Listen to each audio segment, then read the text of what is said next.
everybody, welcome back to my channel. It's your girl Vivianoseni as always, and on this channel I talk about everything nursing, lifestyle, motherhood, hair, beauty and everything in between. Don't forget to hit the subscribe button to join the family. Thank you for coming back.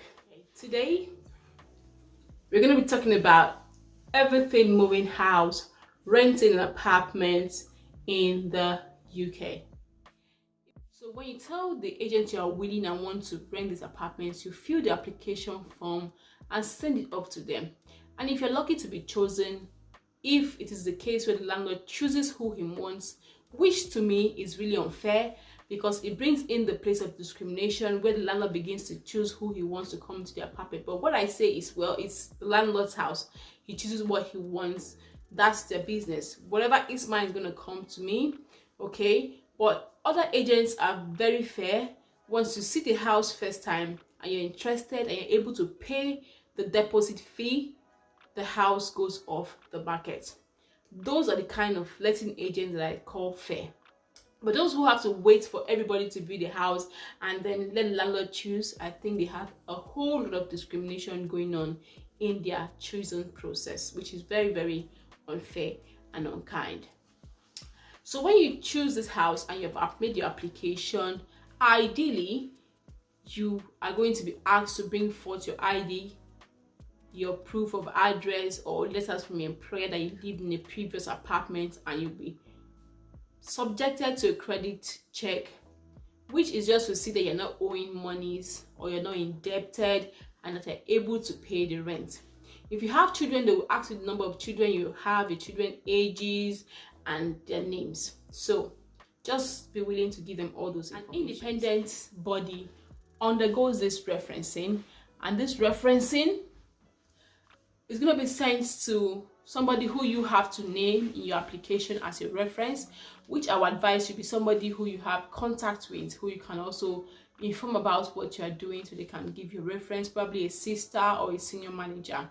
Once your reference goes to them, they just have to confirm that you earn XY amount of money and your employment is not going to change very soon. And then if it's for your accommodation, they confirm that you live in the apartments, probably you didn't destroy their things or you paid your deposits or anything that they asked you to do if you damaged anything. And once the reference goes through, you are congratulated and you are given a document to sign, which is your assured tenancy. This assured tenancy is just an agreement binding you and the landlord that you are renting this apartment for 6 months. Now the right to rent entails that you have to be in an apartment for at least 6 months. So you are safe that your landlord is not going to come and kick you out 1 month into your tenancy. So that agreement has to be signed, and there it states all the laws that you have to keep the house in the condition you met it and the state that you met it, which for me is very unrealistic. So for me, I believe that what these landlords and these agents do is just to use tenants to keep their houses in a very beautiful state year in and year out. Because come to think of it, they tell you reasonable wear and tear. But when you live in an apartment and something happens to the floor or the flooring or anything, they call it a damage and expect you to pay for all those things.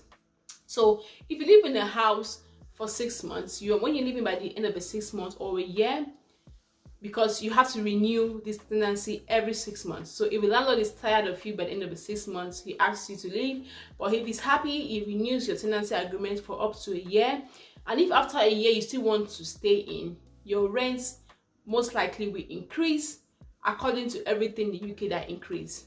In the UK, every year there is an inflation or a percentage increase in the cost of things, and it's usually about 0.3%, they say, or whatever it is that it's dictated by the UK government.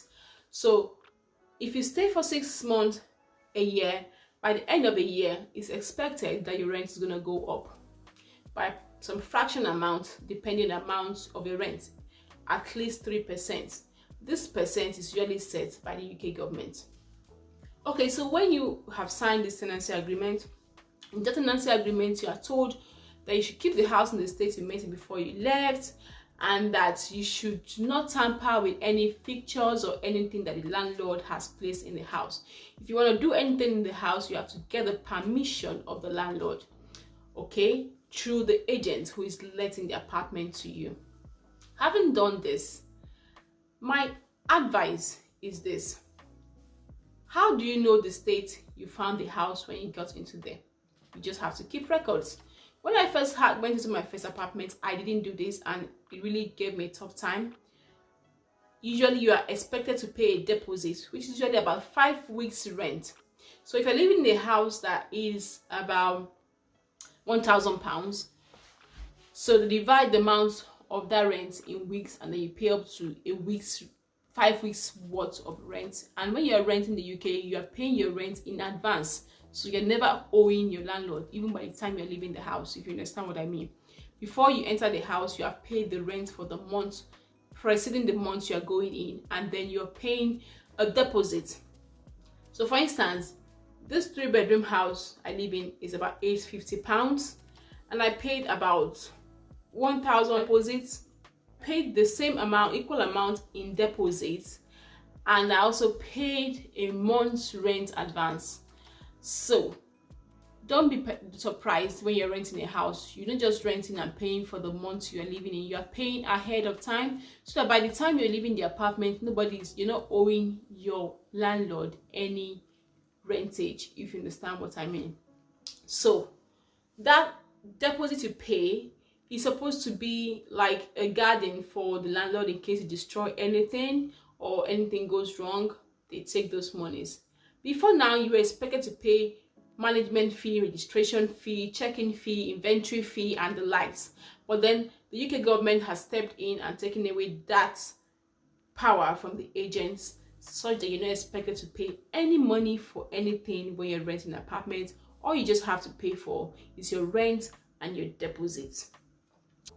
When you pay these monies, my advice to you is, when you move into a new house in the UK, before you move in, take pictures of every nook and cranny, from the ceiling to the floor, from the corners of the house, everywhere.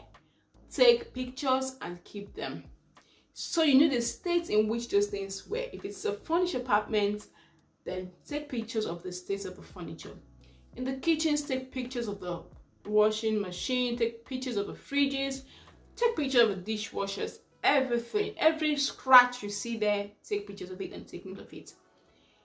Ideally, you're going to be sent an inventory check, in which they also have made pictures of what and the state of the house, if it's clean, if it's wearing, if there are wear and tears.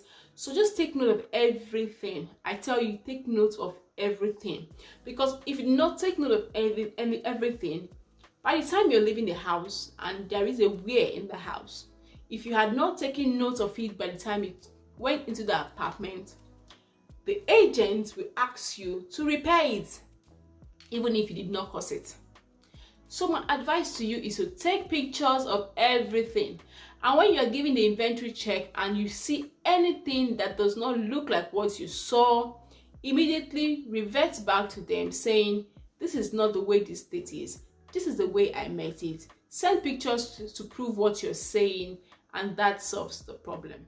You have set up your standing order so that every other month the rent goes directly to your landlord without you thinking of it. That way it takes your mind off date of reminding yourself, and then you don't have to owe your landlord any money, which is what you'll be advised to do, to set up a standing order. So set up a standing order, sign your tenancy agreement, agree to the inventory check, and on the moving day, get ready to move into your apartment. Moving to the apartment can be even more cumbersome, but you can break it down. Get a moving van at least 2 weeks before. Begin to look for a moving van that is able to take the things you have that you own in your apartment. If friends offer to help you, my dear, accept help, especially if you don't have a car to move you around in the UK. If friends offer to help you, take the help they've offered you and use their help in moving house in the UK. 2, change your address. When you move, on the day of your move, take pictures of everywhere, decorate your house, settle in, have rest, eat, ensure the heating is working. Because in the UK, if your heating is not working, you freeze to death. I'm sorry, nobody's gonna die. Because in every apartment that I've moved in, we use the electric heating, but in this apartment we had the issue because it was a gas heating, and it's an old gas system, so it's not like the normal ones you find everywhere. So everywhere was freezing. God, I called the agents and they couldn't come over the weekend. We used our supplementary electric heaters, which I would advise anybody to have in the UK, just in case anything happens, you have something to heat yourself. So I called them and they came in on the following week to sort the heating, and I also learned the way to put on the old gas system, and our heating problem is solved. A tip I'll give you: if you're using a central heating or a gas or electric system, I don't advise you to use the prepaid meters. They are very expensive.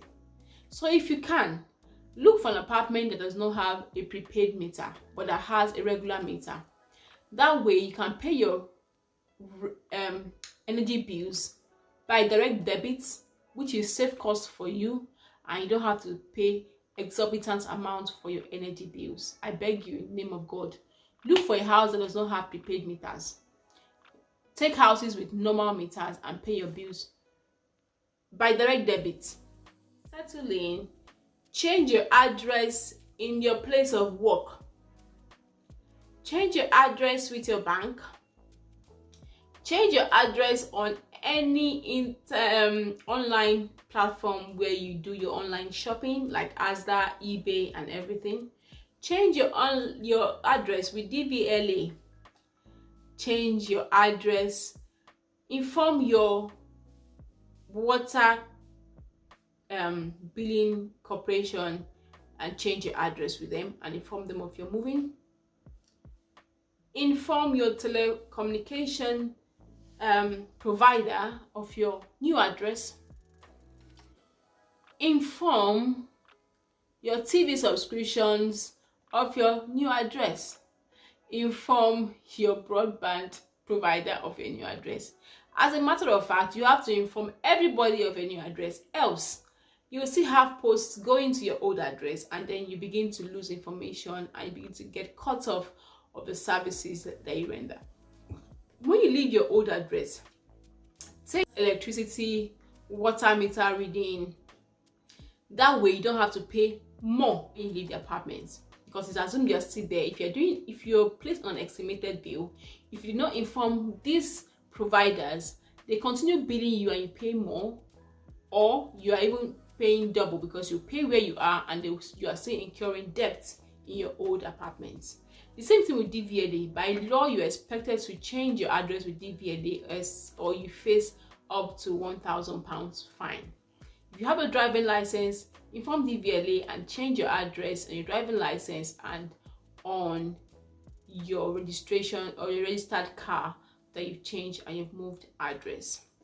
Moving in the UK can be very tedious, but then it's something that everybody will have to do at a particular point in time, because you definitely get tired of living in your employer's accommodation, except you're single.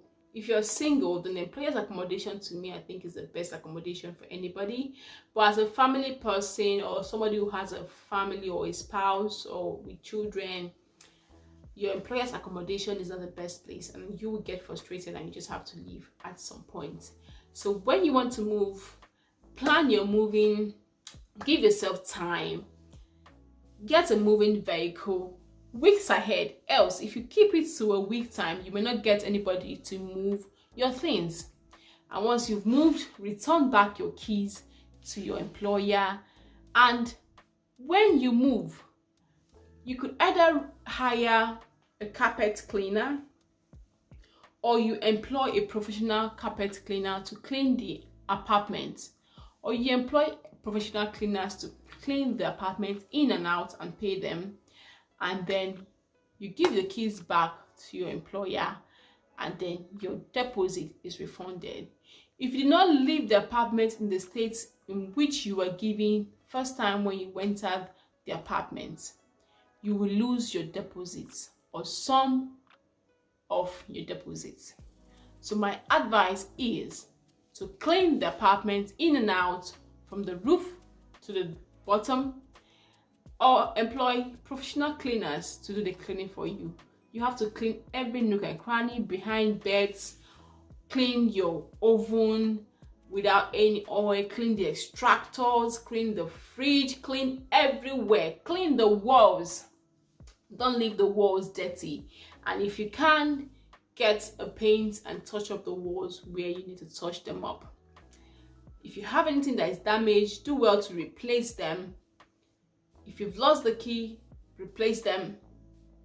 Whatever you've damaged, replace them by yourself, because if you don't do them by yourself and you leave it to your employer or to your letting agents, you're going to pay 3 times the amount it takes to do those things. That is just the way. Moving house in the UK can be daunting, but then what do you have to do? It's something you have to do. And for furnishing your apartments, buying things anew can be very expensive, but there are charity shops that have items that are as new and are in affordable prices. So you go to charity shops, shop for your furniture and your beds and the things you need at very affordable prices. And when you become a big boy, a big girl, you can begin to buy new things, brand new things, you know.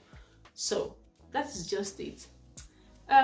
Yeah, just know it's not undoable, it's doable. And at the end of the day, relax into your new apartment and enjoy the flow, okay? And try to maintain things in the way they are. Try to keep everywhere clean. Try to keep, if your children destroy things, try to replace them when they happen. Don't keep them to accumulate. That way, even when you are leaving, you don't have a lot of things to sort out when you're leaving. Okay, so that's for renting. That way you can own a house in the UK is to buy a house or loan a house. You get a house that you like on the market, you go to the bank and you ask the bank to borrow you money, and the bank borrows you money and you buy this house and begin to pay the bank back over a period of time. It could range from 25 years to 35 years. So whichever one you think you want to do, you need to do it. But owning a house entails that you have to have had savings for deposits, or yes, some lump sum you have to pay. For instance, the house is 25,000. I think it's about 250,000. You have to have about 25,000. I think 10%. You have the government's help to buy scheme that gives you 10% of the lump sum, and then you make up the rest and you own the house, and then you pay back these monies. So, but this is something you can plan in the long run and aspire to achieve when you live in the UK over time. Or then you can choose to go to Africa or your mother's home or your place of birth and build a house instead of owning a house in the UK. It's all your choice. Whatever works for you or whatever your individual situation is, it is your choice. But when you get in the UK, get into the system, you know what you can do, you know what your plans are over the time, over the years, and begin to put them into action. I think I've touched up most of the things about moving. If you have any questions, do well to ask me in the comment section. I'll do my best to reply you all. Thank you as always for coming back and watching my videos. I do appreciate you all. If you like this video, give us a thumbs up and share to everyone who needs to see this video, and I'll see you all in my next video. Thank you for watching. I love you as always. Cheers and bye bye.